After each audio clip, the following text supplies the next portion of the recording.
Graça e paz, povo abençoado do Senhor. Livro de Jó, capítulo 42, versos 1 e 2, diz assim a palavra de Deus. Então respondeu Jó ao Senhor e disse: Bem sei eu que tudo podes, e nenhum dos teus pensamentos pode ser impedido. A Bíblia vai nos dizer que Jó, o próprio Deus deu testemunho de Jó, dizendo que Jó era um homem reto, íntegro, que se desviava do mal. A Bíblia diz que Jó, ele sacrificava, ele dava ofertas, ele buscava o Senhor nas madrugadas pelos teus filhos, dizendo no teu coração, se porventura os filhos dele viessem a pecar, viessem a acender a ira de Deus, ele já dava ali sacrifícios, ofertas ao Senhor, para que o Senhor viesse a perdoar o pecado dos filhos. A Bíblia diz que Deus dava bons testemunhos, mas o Senhor no teu coração, ali no desafio que Satanás lançou a ele, a Bíblia diz que Satanás falou para Deus que Jó só era reto porque o Senhor o abençoava, o cercava por todos os lados, porque ele tinha riquezas,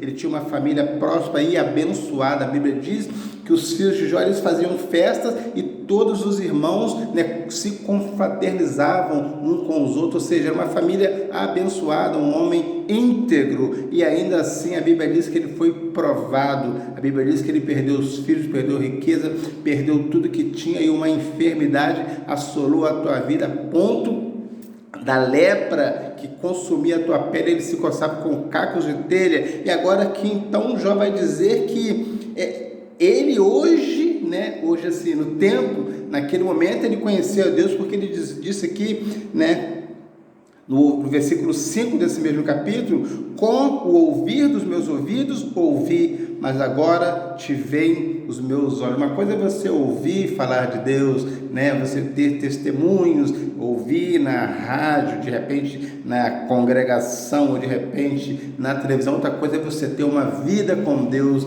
E Jó então reconhece nesse momento que Deus, ele é Deus. Quando Deus determina no teu coração, em fazer algo, não há quem possa impedir. Nenhum dos teus planos pode ser impedido. A Bíblia diz: agindo eu, quem pode impedir? Às vezes nós levamos muito isso, para o sentido assim, quando Deus quer abençoar alguém, quem pode impedir a bênção? Sim, mas quando a ira de Deus também se acende contra uma casa, contra um indivíduo, contra uma família, contra uma cidade, contra uma nação, também não há quem possa impedir. Nós lemos aqui que no livro do profeta Jeremias, capítulo de número 15, diz assim: disse-me, porém, o Senhor, ainda que Moisés e Samuel se pusessem diante de mim, não seria a minha alma com este povo. Lança-os diante da minha face e saiam. E será que, quando te disserem, para onde iremos, dirás: assim diz o Senhor, os que são para a morte,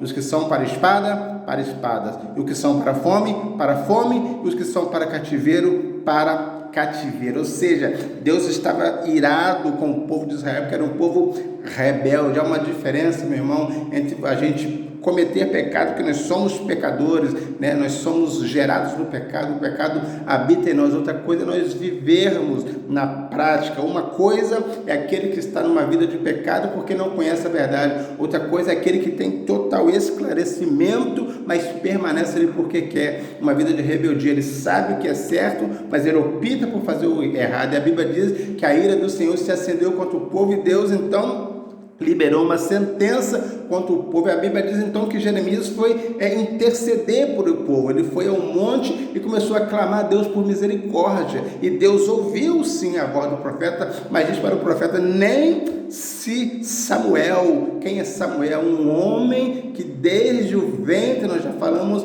em alguns vídeos anteriores sobre isso, foi consagrado ao Senhor. Ele viveu para servir o Senhor, ele viveu na casa do Senhor, ele não fez outras coisas senão a servir ao Rei dos Reis, Senhor dos Senhores. Quando nós falamos de Moisés, nós falamos de um homem que a Bíblia diz que ele foi até comparado com Jesus, que Moisés foi considerado o homem mais manso de toda a terra. Deus falava com Moisés face a face, e a Bíblia diz que nem se Moisés e nem se Samuel se prostrassem diante dele naquele momento e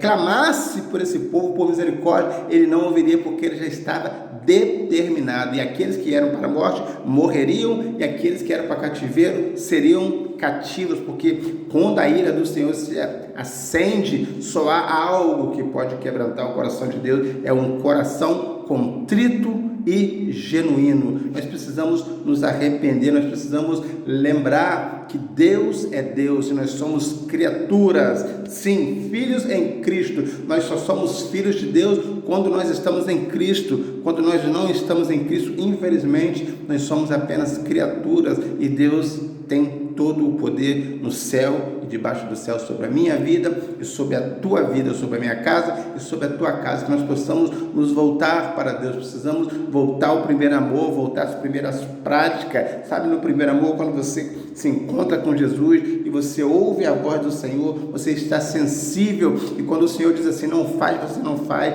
Você pode ir contra qualquer pessoa, porque você sabe, você tem convicção que Deus falou contigo, como assim também é comigo. Agora, quando nós somos rebeldes, quando nós estamos rebeldes, geralmente quando nós crescemos na fé, na caminhada, nós sabemos que é Deus que está falando, mas ainda assim nós permanecemos fazendo erro.